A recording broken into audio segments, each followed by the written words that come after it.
Good morning everyone. Last class में हम लोगों ने इक्वेशन ऑफ मोशन किया था। आज उससे रिलेटेड क्वेश्चन सॉल्व करेंगे। तो सबसे पहले क्वेश्चन स्टार्ट करने से पहले एक टर्म हम लोग और सीखेंगे जिसको बोलते हैं रिटार्डेशन और डिसेलरेशन। जब किसी पार्टिकल का एक्सेलरेशन मान लो -2 मीटर पर सेकंड स्क्वायर हो,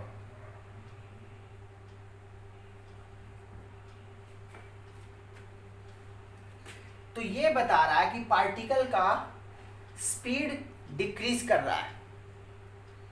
पॉजिटिव एक्सेशन बताता है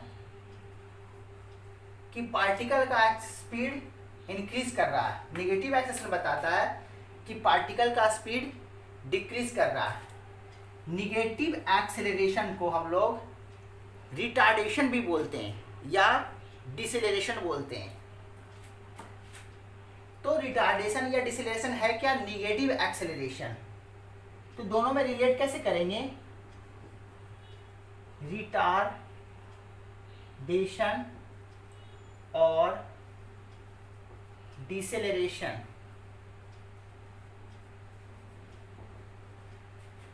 इक्वल टू रिटार्डेशन और deceleration equal to minus acceleration. तो अगर देखो तो एक्सेलरेशन पॉजिटिव होगा, अगर एक्सेलरेशन निगेटिव हो गया, एक्सेलरेशन निगेटिव,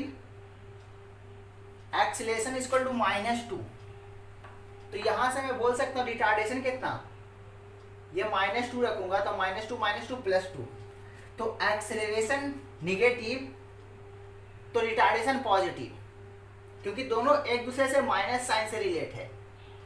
तो ये निगेटिव तो ये पॉजिटिव, ये पॉजिटिव तो ये निगेटिव। तो अगर मैं एक सिंपल सा एग्जांपल से कर देता हूं, if acceleration equal to -2 metre per second square, तो रिटार्डेशन कितना हो जाएगा? Retardation equal to minus acceleration, यानी कि 2 मीटर पर सेकंड स्क्वायर। अब कभी कभी क्वेश्चन में तुम्हें जब इक्वेशन ऑफ मोशन का क्वेश्चन रहेगा तो वहां पर तुम्हें एक्सेलरेशन ना दे करके रिटार्डेशन दे देगा, बोल देगा retardation equal to 2 metre per second square.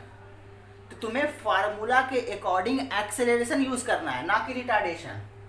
तो retardation 2 metre per second square, तो एक्सेलरेशन कितना? -2 मीटर पर सेकंड स्क्वायर। तो रिटार्डेशन दे तो उसके हेल्प से हम लोग एक्सेलरेशन फाइंड कर लेंगे। ये बात क्लियर हो गया? तो क्वेश्चन में रिटार्डेशन दे तो उसको एक्सेलरेशन बनाने के लिए माइनस साइन लगा दो, पॉजिटिव रिटार्डेशन तो नेगेटिव एक्सेलरेशन। इसका यूज करेंगे हम लोग आगे से।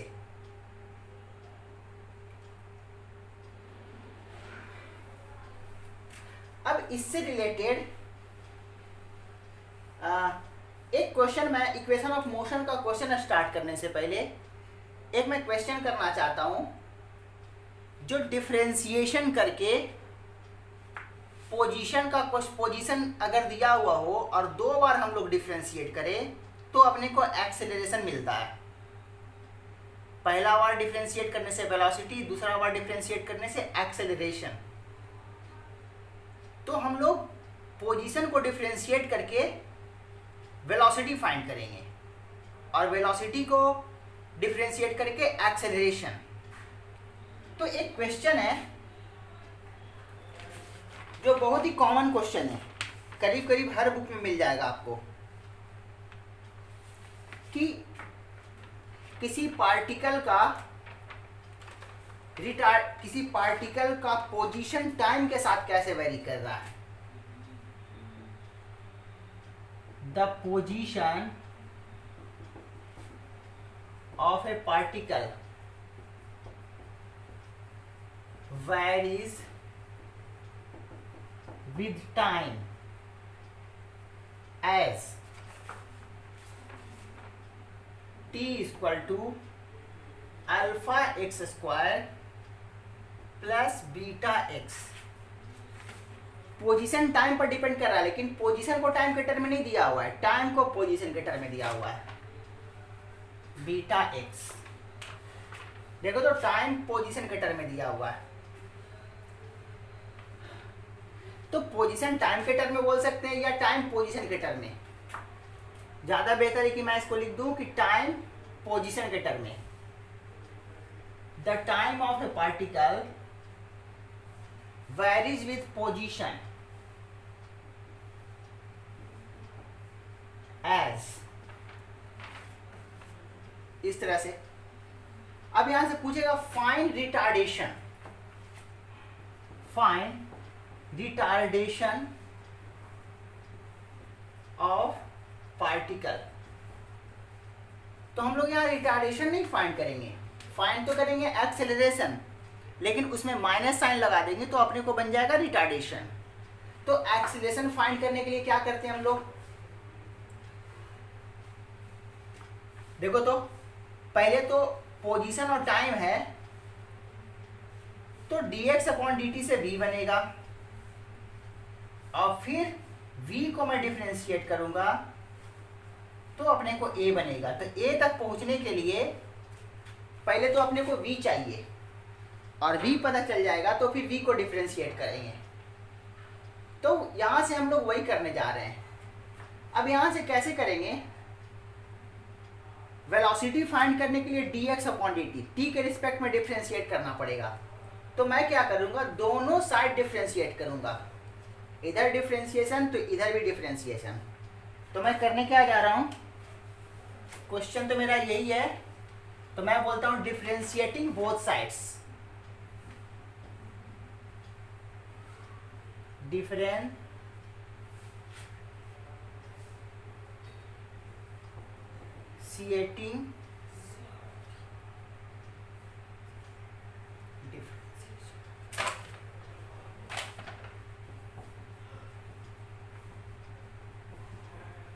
differentiating both sides with respect to time. तो टाइम का डिफरेंशिएशन टाइम के रिस्पेक्ट में कितना, एक बार लिख देता हूं मैं, टाइम के रिस्पेक्ट में डिफरेंशिएशन। अच्छा यहां पर अल्फा बीटा मेरा कांस्टेंट है, क्वेश्चन में दिया हुआ रहेगा अल्फा बीटा कांस्टेंट। तो अल्फा को बाहर कर लिया, टी के रिस्पेक्ट में एक्स स्क्वायर का डिफरेंशिएशन, बीटा कांस्टेंट है एक्स का डिफरेंशिएशन। अच्छा इसका ऑप्शन भी दिया हुआ है। अब ऑप्शन जो दिया हुआ है, मैंने ऑप्शन तो नहीं लिखा है, मैं डायरेक्ट क्वेश्चन लिखा हूं, तो मैं ये क्वेश्चन कहीं ना कहीं जो मैं डीपीपी प्रोवाइड करूंगा उसमें मिल जाएगा। तो क्वेश्चन का ऑप्शन दिया हुआ रहे तो ऑप्शन देख के आपने को क्या करना है, ऑप्शन के अकॉर्डिंग सॉल्यूशन करना है। तो मैंने क्वेश्चन तो नोट नहीं किया है, लेकिन मुझे रफली याद है कि एक्सेलरेशन वेलोसिटी के टर्म में है। एक्सेलरेशन या रिटार्डेशन जो भी बोलो, वो वेलोसिटी के टर्म में दिया हुआ है, चारों ऑप्शंस। तो हम लोग क्या करेंगे, एक्सेलरेशन को वेलोसिटी के टर्म में लिखेंगे, क्योंकि ऑप्शन के अकॉर्डिंग चेक करना है अपने को। तो यहां से देखो तो t का डिफरेंशिएशन t के रिस्पेक्ट में 1 अल्फा एक्स स्क्वायर, यहां से डायरेक्ट डिफरेंशिएट नहीं कर सकते, एक्स स्क्वायर का डिफरेंशिएशन एक्स के रिस्पेक्ट में, तो यहाँ चेन रूल लगाना पड़ेगा। तो चेन रूल कैसे लगाऊं मैं, एक्स स्क्वायर का डिफरेंशिएशन एक्स के रिस्पेक्ट में और एक्स का डिफरेंशिएशन टी के रिस्पेक्ट में। देखो तो अगर मैं कट करूं तो dx से dx कैंसिल हो जाएगा, यही चीज बच जाएगा, प्लस बीटा और dx upon dt rate of change of position, rate of change of position is velocity. एक स्टेप, अब मैं इसको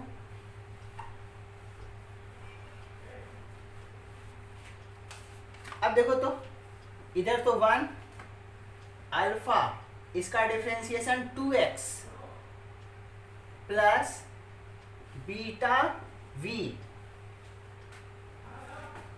यहां से मैं v लिख सकता हूं। v कैसे बन जाएगा मेरा, क्योंकि अपने को v के टर्म में ही लिखना है एक्सेलरेशन, तो एक बार मैं v यहां से लिख लेता हूं। v कितना हो जाएगा, beta v equal to 1 minus alpha 2 alpha x upon कुछ नहीं, तो यहां से v कितना हो जाएगा 1 minus 2 alpha x upon beta. ये हो गया।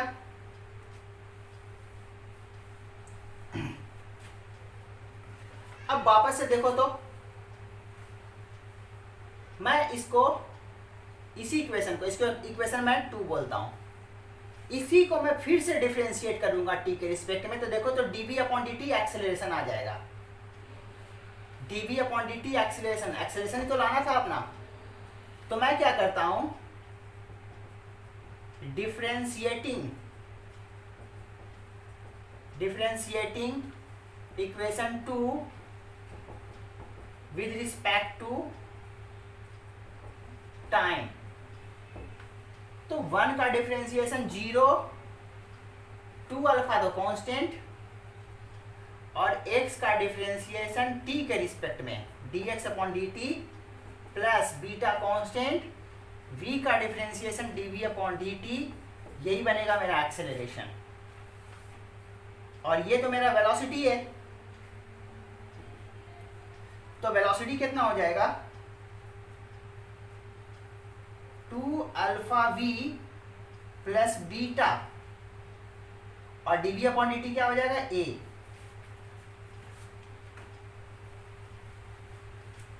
तो यहां से हम लोग कह सकते हैं, देखो तो एक्सीलरेशन कितना हो जाएगा, इस क्वांटिटी को इधर ले आओ, beta a equal to 2 alpha v minus sign के साथ, a equal to minus 2 alpha upon beta into v। अच्छा, मैं जैसा सोच रहा था क्वेश्चन में, अपने को इसका जरूरत नहीं पड़ा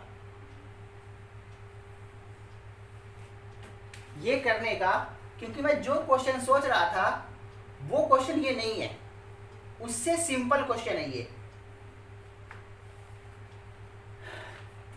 तो जैसा मैं क्वेश्चन एक्सपेक्ट कर रहा था उससे बहुत ही सिंपल है ये। तो इस यहाँ से वेलोसिटी निकालने का कोई ज़रूरत नहीं पड़ा। खैर, मैं यहाँ से भी एक्सप्लेन कर दूंगा कि आगे कैसे सोच सकते हैं। तो एक्सीलरेशन मेरा ऐसा मिला। अब रिटार्डेशन क्या हो जाएगा, retardation equal to minus acceleration, और एक्सेलरेशन का वैल्यू रखेंगे तो minus minus plus 2 alpha upon beta into v. तो यहां से रिटार्डेशन वेलोसिटी के टर्म में तो ये आया। अगर तुम्हें ऑप्शन, अगर रिटार्डेशन वेलोसिटी के टर्म में रहता 4 ऑप्शंस, तो वैसे ही छोड़ देते। लेकिन अगर रिटार्डेशन वेलोसिटी के टर्म में ना रख के कह के पोजीशन के टर्म में चारों ऑप्शंस होते, चारों ऑप्शन वेलोसिटी में ना होकर के पोजीशन में होते, तो मैं क्या करता, यहां से v का वैल्यू जो पोजीशन के टर्म में है वो मैं रख देता। तो कैसा आंसर आता,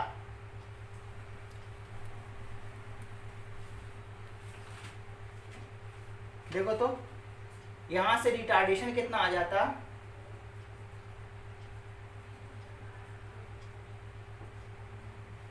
टू अल्फा अपॉन बीटा, और वेलोसिटी के लिए क्या आ जाता, ये वाला वैल्यू रखते तो नीचे beta square 1 minus 2 alpha x. Retardation position के टर्म में, रिटार्डेशन वेलोसिटी के टर्म में। जब ऑब्जेक्टिव क्वेश्चन रहे तो क्वेश्चन का ऑप्शंस कैसे है उसके बेसिस पर हम लोग आंसर करते हैं। अगर पोजीशन के टर्म में रहता तो यहाँ पहुँचा दे, अगर वेलोसिटी के टर्म में तो यही मेरा आंसर हो जाता। तो ये क्वेश्चन है। इससे अच्छा क्वेश्चन एक इसी फॉर्मेट का क्वेश्चन तुम्हें मिलेगा। तो इसको भी जो अच्छा क्वेश्चन मिलने वाला है आगे, वो तुम ऐसे ही सोचना है, बिल्कुल इसी तरीके से जैसे मैंने एक्सप्लेन किया है।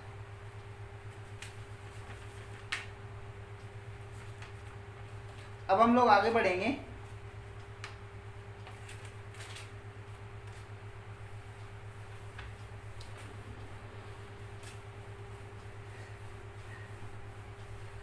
अब मैं कुछ क्वेश्चन काइनेमेटिकल इक्वेशन का सॉल्व करता हूँ।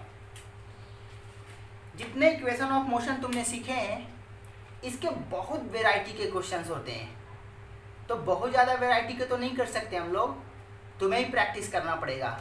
लेकिन कुछ वैरायटी के क्वेश्चन मैं तुम्हें एक्सप्लेन करता हूँ जो बहुत ही फेमस वैरायटी के क्वेश्चन हैं। तो उनमें पहला क्वेश्चन सबसे इजी क्वेश्चन मैं कर रहा हूँ। एक क्वेश्चन ऐसे देगा, एक टर्म यूज करेगा starting from rest. Starting from rest करने का मतलब इनिशियल वेलोसिटी 0, ध्यान रखना। क्या बोलेगा, ए पार्टिकल स्टार्ट फ्रॉम रेस्ट, तो इससे ये इंफॉर्मेशन अपने को मिल रहा है कि इनिशियल वेलोसिटी 0 है। तो क्वेश्चन मैं नहीं लिख रहा, मैं लैंग्वेज में एक्सप्लेन कर रहा हूँ। स्टार्टिंग फ्रॉम रेस्ट मतलब u equal to 0, a particle moving with constant acceleration.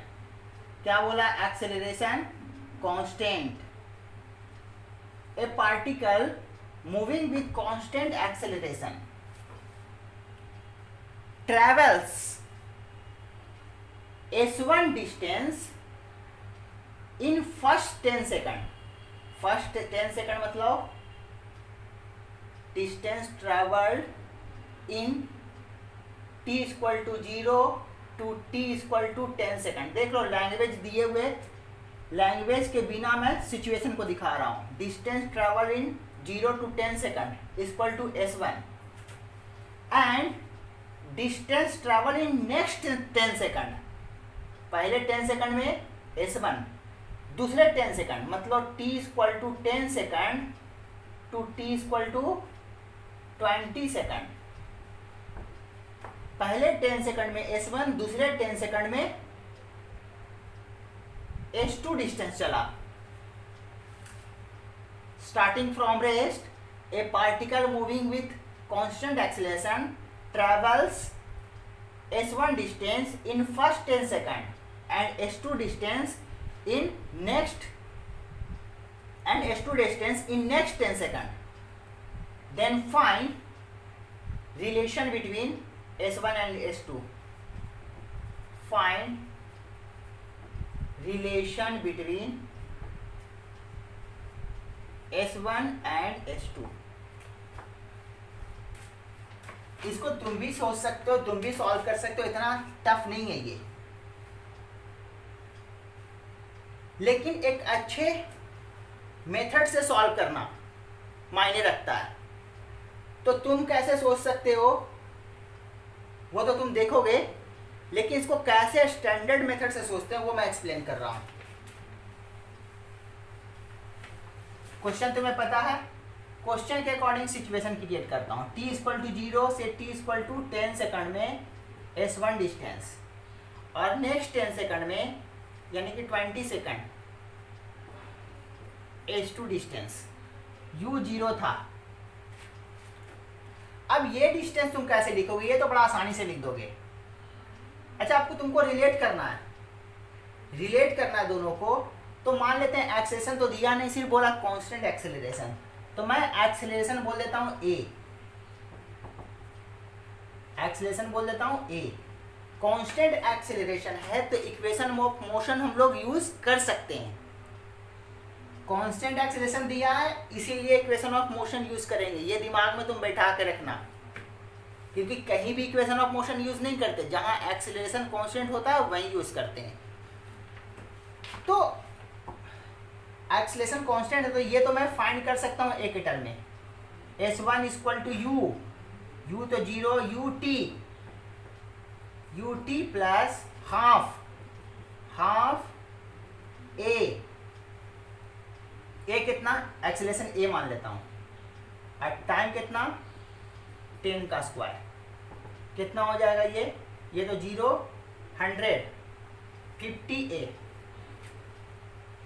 अब तुम S2 फाइंड करने के लिए तुम कैसे सोचोगे कि S2 मैं फाइंड करूं। S2 फाइंड करने के लिए यहाँ का तुम्हें u फाइंड करना पड़ेगा। यहाँ पर u कुछ होगा, यहाँ पर 0 है ना, यहाँ पर तो कुछ वेलोसिटी बन ही जाएगा। तो तुम्हें यहाँ का स्पीड फाइंड करना पड़ेगा और फिर 10 सेकंड के लिए s equal to u t plus half a t square, जहाँ t का वैल्यू 10 और एक्सेशन a। तो यहाँ पर का तुम्हें वेलोसिटी चाहिए। अब मैं यहाँ का वेलोसिटी एक्स्ट्रा बर्डन मुझे हो रहा है, इससे बचने के लिए मैं क्या करता हूँ, पूरे 0 से 20 सेकंड के लिए मैं लिख देता हूँ इक्वेशन। इससे क्या होगा, इक्वेशन लिखने में बहुत ही आसानी होगी मुझे, क्योंकि इनिशियल वेलोसिटी भी पता है, थ्रू आउट मोशन एक्सेलरेशन भी पता है, और यहाँ से यहाँ का टाइम भी पता है। तो देख लो मैं क्या कर रहा हूँ, लेंदी होने से सिचुएशन को मैं बच रहा हूँ। कैसे, यहाँ का वेलोसिटी इस टाइम का मैं नहीं लिख रहा हूँ, अब पूरे टाइम के लिए मैं इक्वेशन लिखना चाहता हूँ। तो क्या हो जाएगा, पूरे टाइम के लिए डिस्टेंस कितना, s1 प्लस s2 equal to u t, sorry t की जगह 20 हो जाएगा, s1 प्लस s2 equal to u t plus half a t square. ये तो 0 हो जाएगा, ये कितना हो जाएगा 400 अपॉन 2 200 ए। अब मुझे दोनों में रिलेशन करना है, दोनों में कैसे भी रिलेट कर दो, तुम्हारी मर्जी है। इसको इक्वेशन 1 बोल दो, इसको इक्वेशन 2 बोल दो, चाहे एक से ए का वैल्यू दूसरे में रख दो, या फिर ऐसे बोल दो equation 2 upon equation 1 from equation 2 upon equation 1। 2 को 1 से डिवाइड करोगे तो कैसा बनेगा,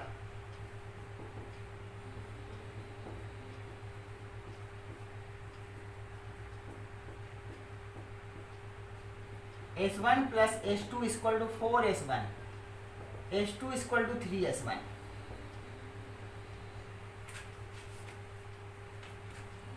देख लो s1 s2 में रिलेशन कितना आसानी से फाइंड कर लिया। लेकिन तुम अगर यहाँ का वेलोसिटी फाइंड करते और फिर 10 सेकंड के लिए इक्वेशन लिखते तो ज़्यादा तुम्हें यहाँ पर का वेलोसिटी फाइंड करना एक एक्स्ट्रा वर्क हो जाता।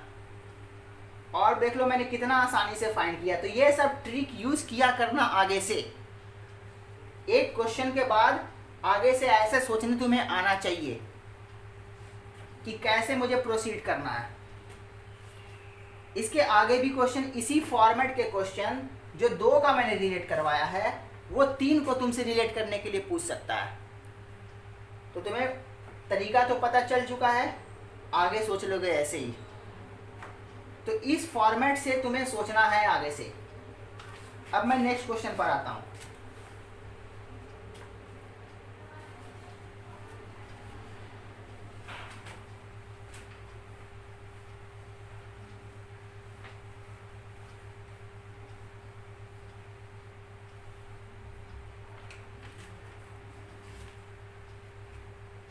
नेक्स्ट क्वेश्चन से पहले मैं एवरेज वेलोसिटी का तुम्हें एक और फार्मूला बताता हूं, या फिर एवरेज स्पीड भी बोल सकते हो या एवरेज वेलोसिटी बोल सकते हो। अगर स्ट्रेट लाइन मोशन है तो एवरेज स्पीड बोलो या एवरेज वेलोसिटी बोलो, दोनों एक ही बात है। तो स्ट्रेट लाइन मोशन के लिए एवरेज स्पीड या एवरेज वेलोसिटी सेम। तो मैं एवरेज वेलोसिटी का एक फार्मूला लिखना चाहता हूं, और एक तो बताया डिस्प्लेसमेंट बाय टाइम। अभी याद करो t इक्वल टू 0 से लेकर के t equal to t time के लिए इनिशियल वेलोसिटी u और यहां पर का वेलोसिटी v, डिस्टेंस ट्रेवल्ड या डिस्प्लेसमेंट जो बोलो, वो s, एक्सेलरेशन कांस्टेंट है जो कि a। तो इसके लिए क्या क्या इक्वेशन लिखते थे, v equal to u plus a t और s equal to u t plus half a t square. ये डिस्प्लेसमेंट है या डिस्टेंस है क्योंकि स्ट्रेट लाइन मोशन है। अब एवरेज वेलोसिटी कैसे लिखते हो, displacement by time, displacement by time. Displacement तो तुम्हें पता है कितना, ut plus half a t square, और टाइम कितना हो गया, टी टाइम, एक टी कॉमन करके कैंसिल आउट कर देंगे, तो क्या बचेगा रिलेशन अपने पास, u plus half a T. अब इसको क्रॉस मल्टीप्लाई करो तो, सॉरी एलसीएम ले लेंगे, 2u plus a T by 2। इसको मैं ऐसे लिख सकता हूँ क्या, u plus a T by 2, ऐसे तो लिख ही सकता हूँ। और ये क्या है,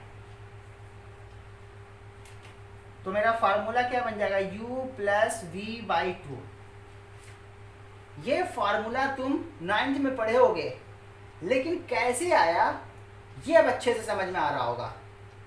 और ये किस कंडीशन में लिखे हैं वो तो और अच्छे से समझ में आ रहा होगा कि ये एवरेज वेलोसिटी का ये फार्मूला हर कंडीशन के लिए नहीं लिख सकते। ये तब लिखेंगे जब एक्सेलरेशन कांस्टेंट हो, क्योंकि कांस्टेंट एक्सेलरेशन के लिए मैंने डिस्प्लेसमेंट ये लिखा था। तो एवरेज वेलोसिटी का ये भी फार्मूला हम लोग लिख सकते हैं, लेकिन कंडीशन क्या है, एक्सेलरेशन कांस्टेंट होना चाहिए। तो तुम एवरेज वेलोसिटी को u प्लस वी बाई 2 भी लिखना, अगर इनिशियल वेलोसिटी पता हो, फाइनल वेलोसिटी पता हो, तो एवरेज वेलोसिटी तुम ऐसे लिख सकते हो। कंडीशन क्या है कि एक्सेलरेशन कांस्टेंट होना चाहिए। ये बात तुम्हें बहुत अच्छे से आना चाहिए। अब मैं आगे बढ़ रहा हूं।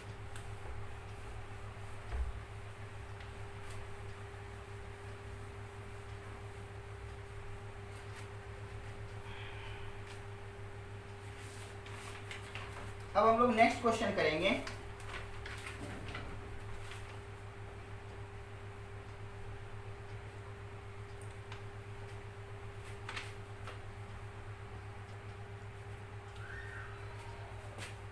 एक क्वेश्चन ऐसा आता है जो बहुत ही फेमस क्वेश्चन है। कोई ट्रेन है,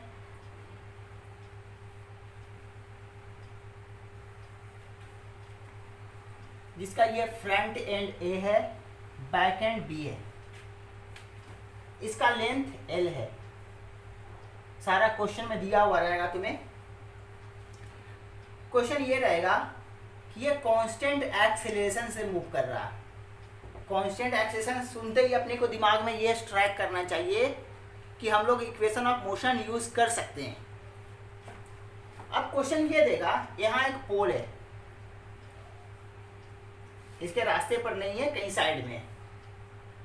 क्वेश्चन ये है कि जब ये वाला पोर्शन यहाँ क्रॉस करता है इसको, या यहाँ पहुँचता है, तो इसका स्पीड, मतलब जब ये ट्रेन इस कंडीशन में आता है, फ्रंट एंड यहाँ पहुँचे, तो ट्रेन का स्पीड 20 मीटर पर सेकंड था।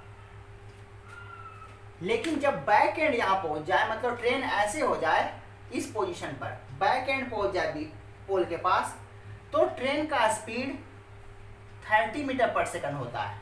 क्योंकि ये कंटिन्यूअसली एक्सेलरेटेड है, देख लो, तो स्पीड कंटिन्यूअसली इंक्रीज कर रहा होगा। तुमसे क्वेश्चन कैसे बोलेगा कि जब ट्रेन का मिड पॉइंट, जब ट्रेन का मिड पॉइंट पोल के पास हो, तो बताओ इस ट्रेन का स्पीड क्या होगा। ये सिचुएशन है, ये तुमसे क्वेश्चन पूछेगा। तो मैं इसको जनरल क्वेश्चन बना देता हूं।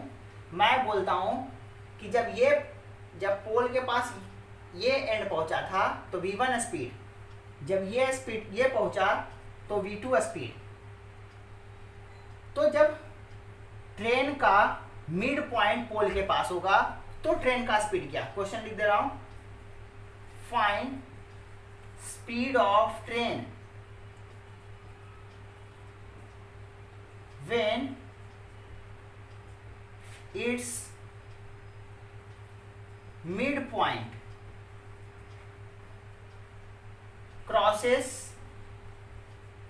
पोल। जब पोल को क्रॉस कर रहा होता है उस वक्त ट्रेन का मिड पॉइंट का स्पीड क्या?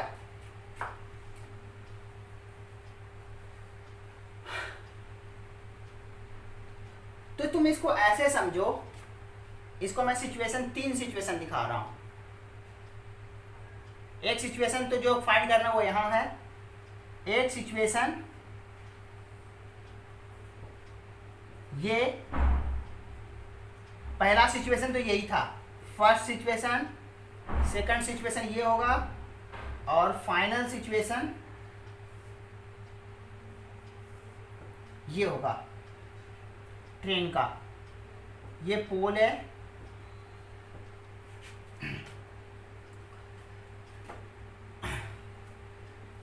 ट्रेन का लेंथ L। तो ट्रेन देखो तो अभी का स्पीड कितना है ट्रेन का? v1। अभी का स्पीड कितना है? v2। तो इसका मतलब है इस कंडीशन से इस कंडीशन में ट्रेन आ गया, इस कंडीशन से इस कंडीशन में आ गया, मतलब ट्रेन कितना चला? देखो तो इस कंडीशन से इस कंडीशन में आने के लिए ट्रेन को L चलना पड़ा, क्योंकि ये वाला एंड यहां आ गया तो ये वाला एंड आगे, तो ये वाला एंड कितना चला? L।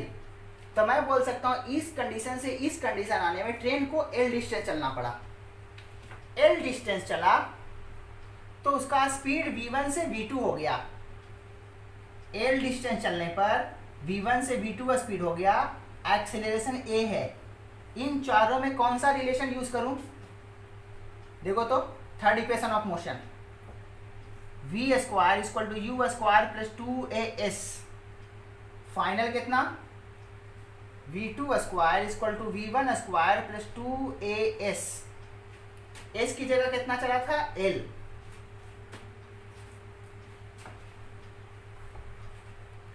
तो यहां से देखो तो मैं एक्सेलरेशन फाइंड कर सकता हूं बाकी के टर्म में।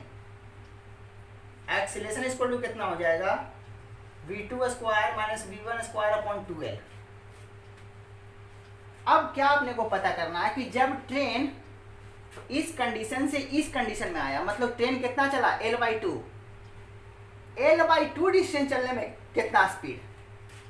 L/2 डिस्टेंस चला ट्रेन यहां से, तो कितना स्पीड? तो स्पीड किसके फंक्शन में? डिस्टेंस ट्रेवल के फंक्शन में। और डिस्टेंस ट्रेवल के फंक्शन में स्पीड का फॉर्मूला क्या? v square equal to u square plus 2as। इस पोजीशन पर का फाइनल स्पीड और यहां पर का इनिशियल स्पीड। इनिशियल स्पीड कितना? v1 square plus 2a। Acceleration तो यहां पता है, स्पेस नहीं है इसलिए मैं इसको ऐसे लिख रहा हूं, यही वाला वैल्यू पुट करूंगा। और डिस्टेंस कितना हो जाएगा? L/2 चला था ट्रेन। कोशिश करता हूं रखने का, v2 square minus v1 square upon 2l। तो देखो तो L से L कैंसिल, एक 2 से एक 2 कैंसिल, तो रिजल्ट क्या बन जाएगा?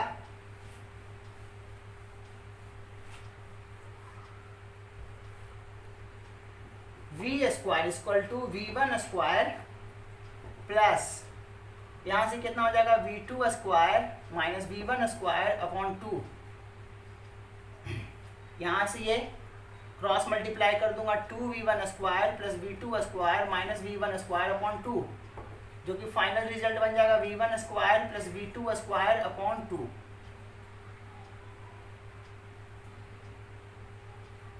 v square equal to v equal to कितना?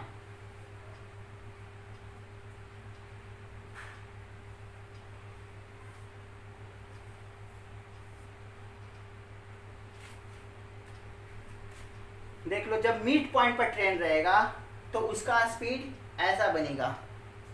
ये सब बहुत ही फेमस क्वेश्चन है, तुम खुद से घर पर इसको सॉल्व करना, और तुम्हें ऐसे क्वेश्चन में जो डीपीपी दूंगा उसमें मिल जाएगा।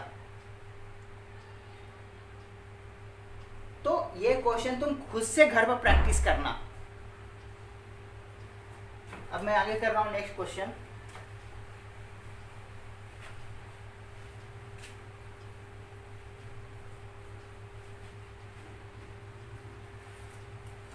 ये क्वेश्चन एसी जो अभी मैं करने वाला हूँ ये एसी वर्मा में दिया हुआ है और ये बहुत ही फेमस क्वेश्चन है।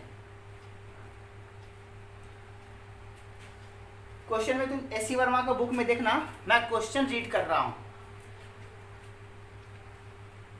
ए driver takes 0.2 second, driver takes 0.2 second to apply the brakes after he see a need for it, after he see a need for it. Driver देखता है कि मुझे ब्रेक लगाने की जरूरत है, तो वो कितना टाइम लेता है इसको? 0.2 second. This is called reaction time of the driver. इसको बोल रहा है रिएक्शन टाइम। रिएक्शन टाइम का मतलब क्या है कि मुझे दिखा ब्रेक लगाने को, लेकिन मैंने दिखा और मैंने ब्रेक नहीं लगाया। देखने और लगाने के बीच का एक टाइम इंटरवल होता है, उसी को बोलते हैं रिएक्शन। देखा और फिर रिएक्शन किया तो उसमें एक टाइम लगता है, उसी को बोलते हैं रिएक्शन टाइम। मतलब इस टाइम तक ब्रेक मैंने नहीं लगाया, इतना 0 से लेकर के इस टाइम तक। यहाँ देखा, यहाँ ब्रेक लगाया, मतलब यहाँ से यहाँ तक मैं जैसे चल रहा था वैसे ही चल रहा हूँगा। This is called reaction time of the driver. If he is driving a car at a speed of 54 km per hour, driving a car with a speed of 54 km per hour। अब ध्यान रखो, kilometre per hour है तो इसको SI में convert करेंगे। SI unit metre per second होता है। बहुत लोगों को पता होगा कि किलोमीटर पर आवर को मीटर पर सेकंड में कन्वर्ट करने के लिए 5/18 से मल्टीप्लाई करते हैं तो ये मीटर पर सेकंड में कन्वर्ट हो जाता है। नहीं आता तो किलोमीटर को 1000 से मल्टीप्लाई कर दोगे तो मीटर बन जाएगा, और आवर को 60 × 60 से कर दोगे तो सेकंड, सॉरी आवर को 60 × 60 सेकंड बना सकते हो। तो इसको रखोगे तो यही चीज आएगा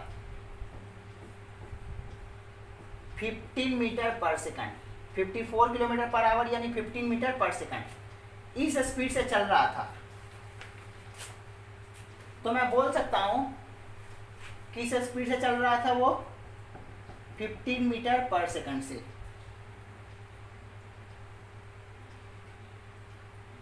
and the brakes cause a deceleration, brakes के कारण डिसेलरेशन यानी कि retardation 6 metre per second square. 6 metre per second square retardation, तो एक्सीलरेशन कितना? -6 मीटर पर सेकंड स्क्वायर, क्योंकि अपने को फार्मूला में एक्सीलरेशन यूज करना है। Find the distance travelled by the car. Question ध्यान से सुनना। Find the distance travelled by the car after he see the need to put the brake on. वो देखता है कब से कब तक? Distance travelled by the car, कितना डिस्टेंस चला ड्राइवर? देखा और रुकने तक, रुकने तक।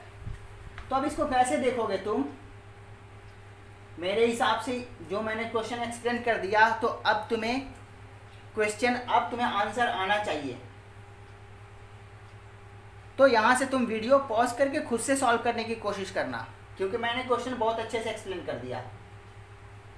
अगर ना समझ में आए तो तुम वीडियो को देखना, लेकिन पॉज करके खुद से सॉल्व करने की कोशिश करना। तो यहां से यहां तक तो ये इसी स्पीड से चल रहा था, और यहां से यहां तक ब्रेक लगा दिया उसने। यहां देखा, यहां ब्रेक लगाया, ब्रेक लगाया तो स्पीड घटते घटते 0। तो फाइनल स्पीड अपने को पता है, और यहां पर का जो स्पीड है यहां पर की भी वही स्पीड रहेगा, क्योंकि ब्रेक इसके बाद लगाया उसने। तो यहां के लिए क्या हो जाएगा? स्पीड कांस्टेंट स्पीड से मूव कर रहा है, तो इस डिस्टेंस को मैं S1 बोलूं और ब्रेक लगाने से रुकने तक का डिस्टेंस को S2 बोलूं, तो S1 equal to constant speed से मूव कर रहा था। जब कांस्टेंट स्पीड से मूव करे तो distance equal to speed into time. S2 कितना? S2 equal to UT, u यानी कि u, अच्छा टाइम नहीं पता अपने को, फाइनल स्पीड पता है, टाइम वाला यूज नहीं करेंगे, सेकंड नहीं यूज करेंगे, थर्ड करेंगे। फाइनल 0 का स्क्वायर, इनिशियल 15 का स्क्वायर प्लस 2, एक्सेलरेशन -6 और डिस्टेंस की जगह s2। यहाँ से s2 सॉल्व कर देंगे, s1 पता है अपने को, ये 3 मीटर होगा, तो यहाँ से s2 फाइंड कर लेंगे, यहाँ से s1, टोटल डिस्टेंस कितना ट्रेवल किए ये सॉल्व कर लेंगे। ये एससी वर्मा में क्वेश्चन गिवन है।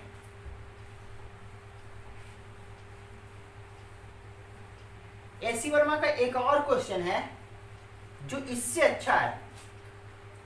क्वेश्चन तो मुझे एग्जैक्टली याद नहीं है, लेकिन रफली मैं सिचुएशन तुम्हें बताता हूं कैसे क्वेश्चन है।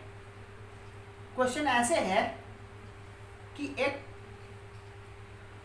पुलिस एक चोर को, जिसको कल्प्रिट भी बोलते हैं, एक पुलिस एक चोर को पीछा कर रही है पुलिस। क्वेश्चन ये है कि पुलिस का स्पीड कांस्टेंट स्पीड, ये भी कांस्टेंट स्पीड से मूव कर रहा है, ये भी कांस्टेंट स्पीड से मूव कर रहा है।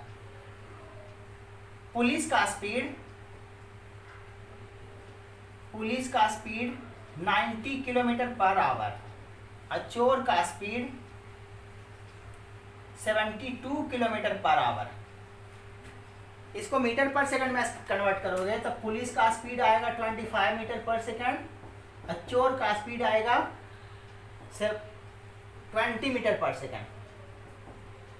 सबसे पहले तो ए साइड में कन्वर्ट किया करो सिचुएशन को। क्वेश्चन ये कहता है कि जब उस चोर को पीछा करते करते पुलिस एक कॉर्नर पर पहुंची, तो चोर उससे 200 मीटर आगे था। थोड़ा नजदीक दिखाता हूं, स्पेस नहीं है अपने पास ज्यादा। चोर पुलिस से 200 मीटर आगे थी, तो यही सिचुएशन दिखाऊंगा ना। पुलिस चौराहे पर पहुंची, कॉर्नर पर पहुंची, तो चोर उससे 200 मीटर आगे था। इसका स्पीड 20 मीटर पर सेकंड, इसका स्पीड 25 मीटर पर सेकंड। तो दिख रहा है ये ज्यादा स्पीड से चल रहा है, तो किसी न किसी टाइम पर तो ये पकड़ लेगा। ये ज्यादा स्पीड से पुलिस है, चोर कम स्पीड से है, तो कहीं ना कहीं और किसी भी पोजीशन पर पुलिस चोर को पकड़ लेगा। दोनों एक जगह होंगे। अब ये क्वेश्चन ये है कि तुमसे पूछ देगा कि बताओ, बहुत तरीके से क्वेश्चन पूछ सकता है। जब चोर पकड़ाया तो वो कॉर्नर से कितने डिस्टेंस पर चल करके पकड़ा पुलिस, या फिर कितने टाइम पर पकड़ा, कुछ भी पूछ सकता है सिचुएशन के अकॉर्डिंग।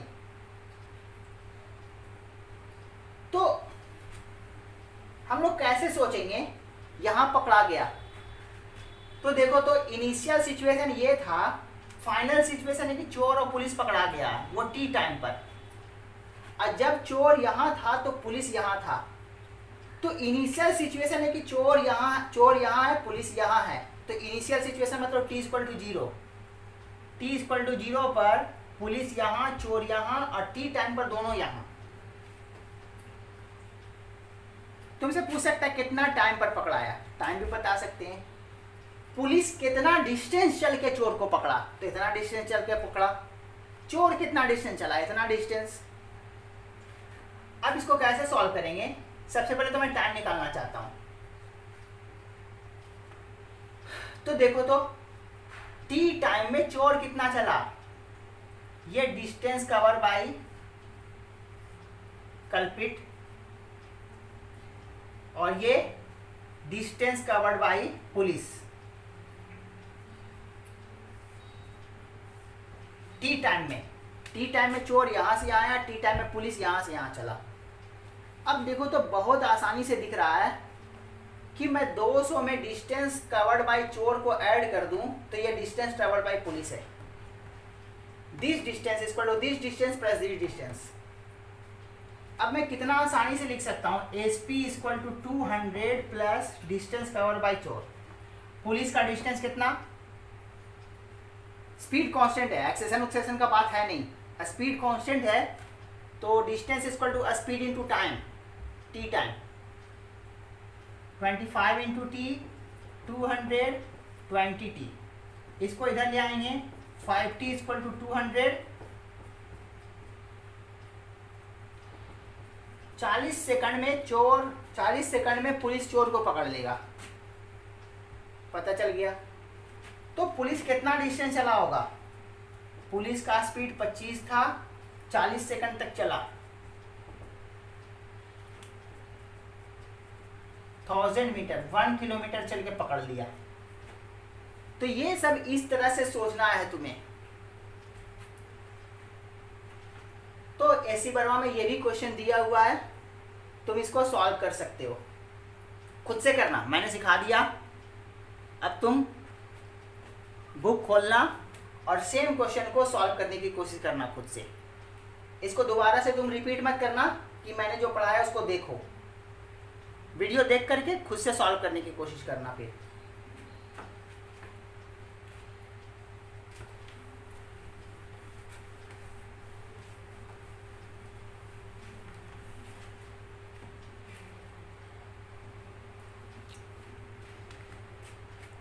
अब मैं एक कॉन्सेप्ट सिखाने जा रहा हूं जो बहुत ही फ्रीक्वेंटली आगे से हम लोग यूज करेंगे, डायरेक्ट यूज करेंगे।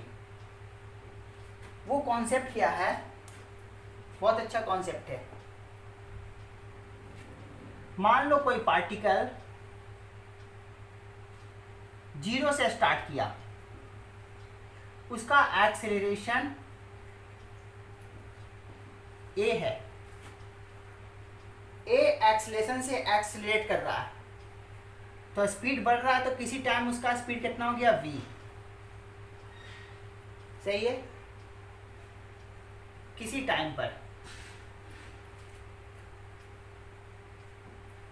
अब इसके बाद इसका एक्सेलरेशन अब पॉजिटिव नहीं, इतना ही निगेटिव एक्सेलरेशन कर देता हूं।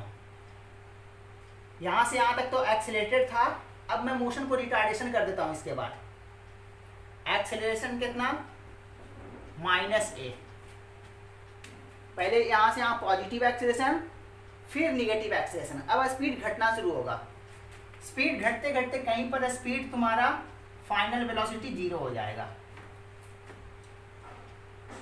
अब ध्यान देना, 0 से v और v से 0, 0 से v और v से 0, 0 से v होने में जितना टाइम लगा, v से 0 होने में उतना ही टाइम लगेगा, अगर एक्सेलरेशन और रिटार्डेशन का मैग्नीट्यूड सेम हो तो। अगर एक्सेलरेशन और रिटार्डेशन का मैग्नीट्यूड सेम हो तो 0 से v होने में जितना टाइम लगा, v से 0 होने में उतना ही टाइम लगेगा। तो t टाइम वो लगाइए, तो ये भी t टाइम, तो यहाँ का टाइम हम 2t बोल सकते हैं, डायरेक्ट ये यूज करेंगे आगे से।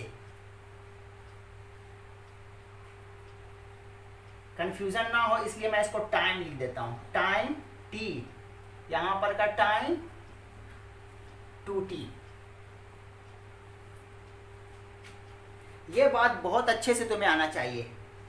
अब अभी मैंने जो टाइम के टर्म में बोला, टाइम के रिस्पेक्ट में, वैसे ही मैं बोल सकता हूं 0 से v होने में कुछ डिस्टेंस चला है। देखो तो 0 से v होने में कुछ डिस्टेंस चला है, यहां से यहां, v से 0 होने में उतना ही डिस्टेंस चलेगा अगर एक्सेलरेशन और रिटार्डेशन का मैग्नीट्यूड सेम हो तो ये डिस्टेंस अगर s है तो ये भी डिस्टेंस s होगा अगर एक्सेलरेशन और रिटार्डेशन का मैग्नीट्यूड सेम है। इस फैक्ट का यूज हम लोग करेंगे आगे से डायरेक्ट। तो अगर ये s डिस्टेंस मैं कहता हूं तो ये भी s होगा,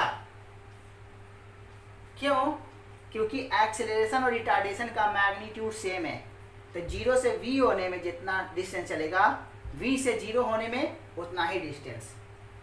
कोई जरूरी नहीं है कि मैं 0 से यूज करूं, v1 से v2 होने में जितना टाइम लगेगा, v2 से v1 होने में उतना टाइम, v1 से v2 होने में डिस्टेंस जितना डिस्टेंस चलेगा, v2 से v1 स्पीड होने में भी उतना ही डिस्टेंस चलेगा, बशर्ते एक्सेलरेशन और रिटार्डेशन का मैग्नीट्यूड सेम हो, यानी कि जितना एक्सीलरेशन हो रहा है उतना ही मैग्नीट्यूड का रिटार्डेशन हो। रिटार्डेशन को क्या बोल सकते हैं? एक्सीलरेशन ए मतलब रिटार्डेशन ए। एक्सीलरेशन निगेटिव तो रिटार्डेशन पॉजिटिव। जितना जो मैग्नीट्यूड एक्सीलरेशन का है वही मैग्नीट्यूड अगर रिटार्डेशन का हो तो 0 से v होने में जितना टाइम v से 0 होने में उतना ही टाइम, 0 से v होने में जितना डिस्टेंस v से 0 होने में उतना ही डिस्टेंस। इस फैक्ट का फ्रीक्वेंट यूज करेंगे हम लोग। इससे क्या होगा, अपने को क्वेश्चन सॉल्व करने में आसानी होगी। ये सब अपने को सॉल्व करना नहीं पड़ेगा, हालांकि मैं एक करके दिखाता हूं तुम्हें। मान लो ये डिस्टेंस s कह दिया, तो मैं इसे प्रूव करता हूं कि s1 इसको कहता हूं तो ये s1 s होगा, वो दिखाता हूं तुम्हें प्रूव करके। टाइम भी प्रूव करके दिखा सकता हूं, लेकिन मैं डिस्टेंस वाला प्रूव करके दिखाता हूं। यहां से मैं कैसे रिलेशन लिख सकता हूं, इसका इसका इसका इसका v square equal to u square plus 2as। तो यहां से u तो 0 था, v square equal to 2as। आगे कैसे बढ़े हमको नहीं समझ में आ रहा, इसलिए इसको यहीं छोड़ देते हैं। हम अपने जरूरत के अकॉर्डिंग आगे इसका हम यूज करेंगे। अब मैं ये डिस्टेंस लिखता हूं, v square equal to u square plus 2as। Final 0, initial कितना v स्क्वायर प्लस 2, एक्सेलरेशन कितना -a, डिस्टेंस s1। तो s1 इक्वल टू कितना, इसको इधर ले आएंगे, नेगेटिव में पॉजिटिव बन जाएगा। s1 equal to v square upon 2a, v square upon 2a। यहाँ से a से कितना है, यहाँ से s देखो तो कितना हो जाएगा, v स्क्वायर अपॉन 2a। तो मैं v स्क्वायर अपॉन 2a की जगह मैं s रख सकता हूँ। देखो मैंने प्रूव कर दिया, ये डिस्टेंस s था तो ये भी डिस्टेंस s होगा। अब मैं इसी से रिलेटेड, इसी फैक्ट से रिलेटेड एक मैं क्वेश्चन तुम्हें सॉल्व करके दिखाता हूं।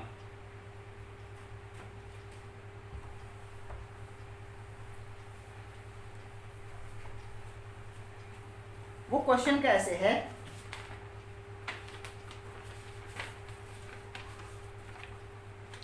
कोई पार्टिकल अपने मोशन को स्टार्ट किया रेस्ट से, रेस्ट मतलब u0।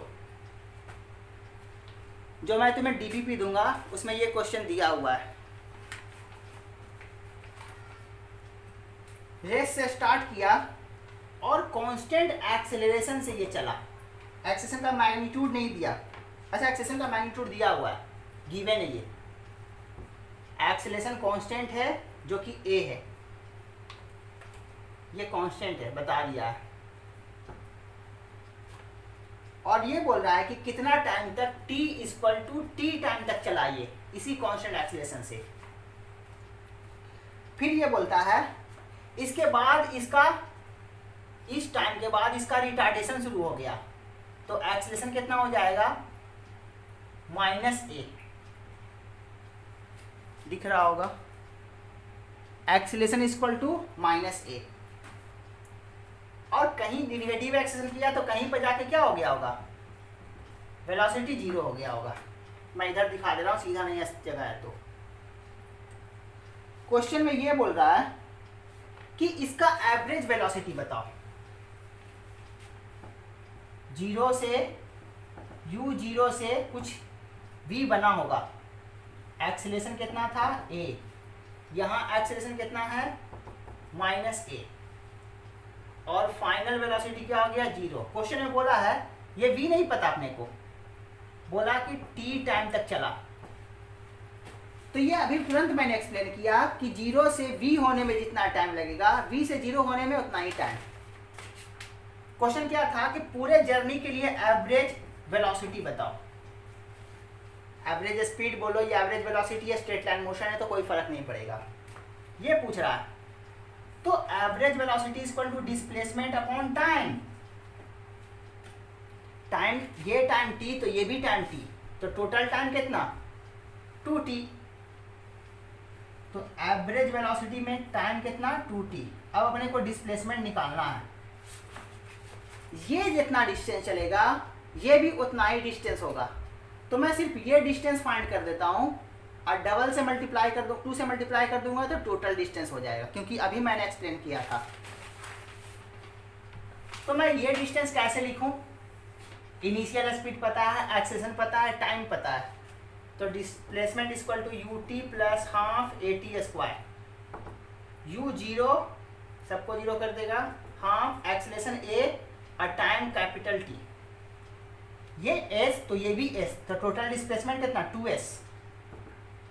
2s के जगह half a t square upon total time.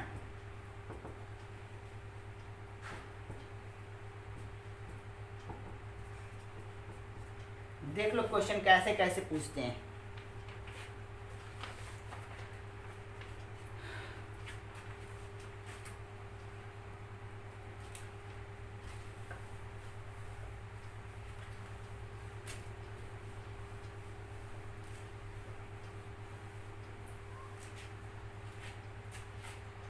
Questions और वैरायटी ऑफ क्वेश्चन के कोई लिमिट नहीं है, तो बेहतर यह है कि तुम जितना ज़्यादा से ज़्यादा सॉल्व क्वेश्चन कर सकते हो उतना करो, ताकि जितना वैरायटी देखोगे उतना तुम्हारे सोचने का, उतना तुम्हारा कॉन्सेप्ट ज़्यादा बिल्ड होगा और सोचने का तुम्हारा डाइवर्सिटी आएगा कि कितने तरीके से हम सोच सकते हैं सिचुएशंस को।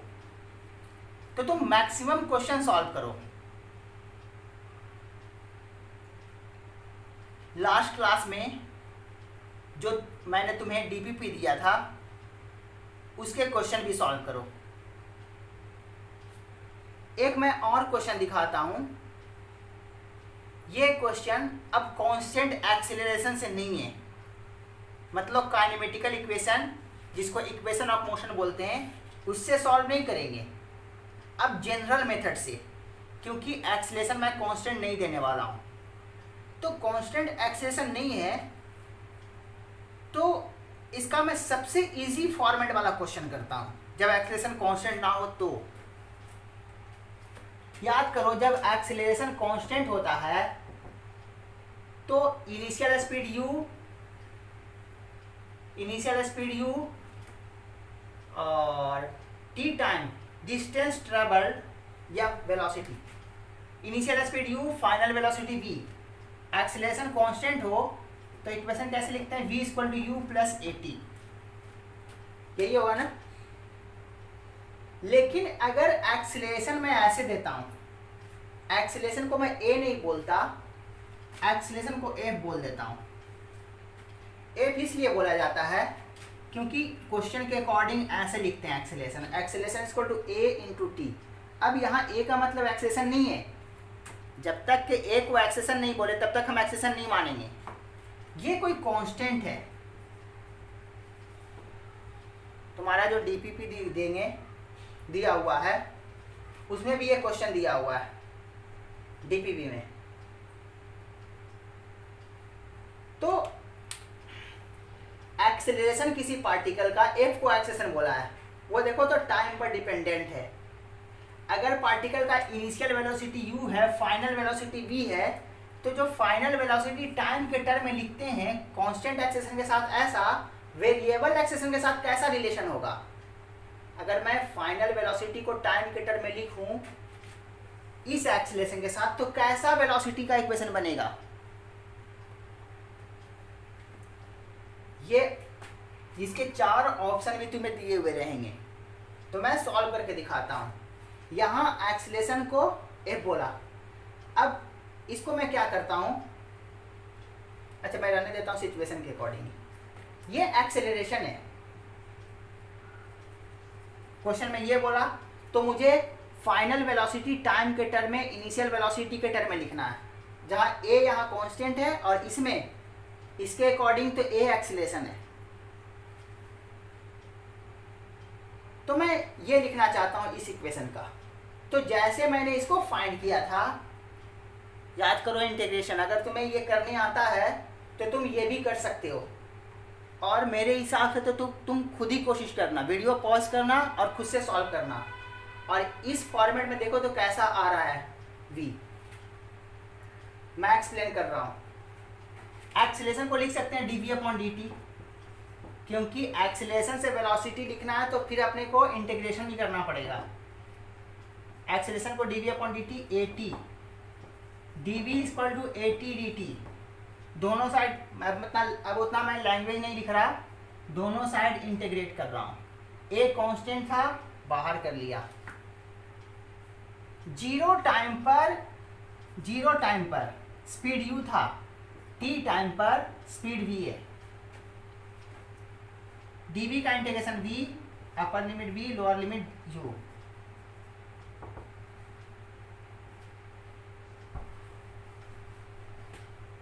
a t dt का इंटीग्रेशन t स्क्वायर बाई 2, 0 से t। इस इक्वेशन को यहाँ ले आएंगे, अपर लिमिट पुट करेंगे v minus lower limit u, 2 को बाहर कर लेंगे, a बाई 2, एक बार t के जगह t स्क्वायर माइनस 0 का square, v equal to u plus 80 square by 2। देख लो कैसा रिलेशन आ गया।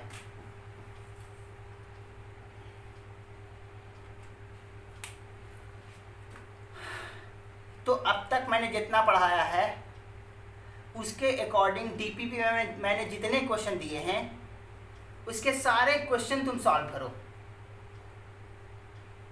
आगे नेक्स्ट क्लास में मिलेंगे।